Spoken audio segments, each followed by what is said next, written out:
ఏపీలో రాక్షస పాలన సాగుతోందని, కేసులకు జైళ్లకు భయపడవద్దని నేతలకు జగన్ సూచించారు. మీరు ఏ పుస్తకంలో అయినా పేర్లు రాసుకోండి, అన్యాయం చేసిన వారికి సినిమా చూపిస్తామని హెచ్చరించారు. తిరువూరులో సంఖ్యాబలం లేకపోయినా టీడీపీ పోటీకి దిగుతోందని జగన్ ఆరోపించారు. స్వామ్యాన్ని పట్టపగలి ఖూనీ చేస్తా ఉన్నా కూడా ఈరోజు ఎవరు మాట్లాడలేని పరిస్థితిలో ఈరోజు పాలన సాగుతూ ఉంది. ఇలాంటి పరిస్థితుల్లో ఈరోజు మనం రాజకీయాలు చేస్తూ ఉన్నాం. ఈరోజు మొన్ననే చూసాం తిరువూరు ఎన్నిక, ఇప్పుడు కూడా జరుగుతూ ఉంది. ఇన్ఫ్యాక్ట్ తిరువూరు ఎన్నిక చూస్తే ఆశ్చర్యం కలిగించే నెంబర్స్. ఎందుకు ఎన్నికలు చేస్తూ ఉన్నారో కూడా ఎవరికి అర్థం కాదు. అక్కడ తిరువూరు పరిస్థితి ఏమిటి అని అంటే 17 వైఎస్ఆర్సీపీ గెలిస్తే 20లో 3 టీడీపీ. మా తెలుగుదేశం పార్టీ ఎక్కడ గెలుస్తుంది, ఎందుకు గెలుస్తుంది, అసలు పోటీ ఎందుకు పెడతా ఉన్నారు? అయినా దాన్ని కూడా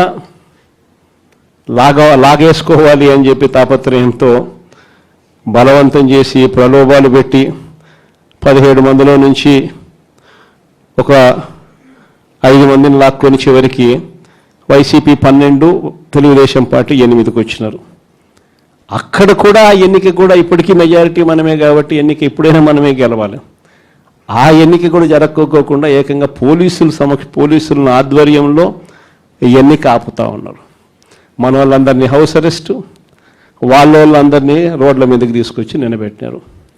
నేను మీ అందరికీ ఒకటే చెప్తా ఉన్నా, మీ అన్నగా, మీ తమ్ముడిగా, మీ బిడ్డగా ఒకటి చెప్తా ఉన్నా. నెక్స్ట్ వచ్చే జగన్ 2.0లో పరిస్థితి ఈ మాదిరిగా ఉండదు.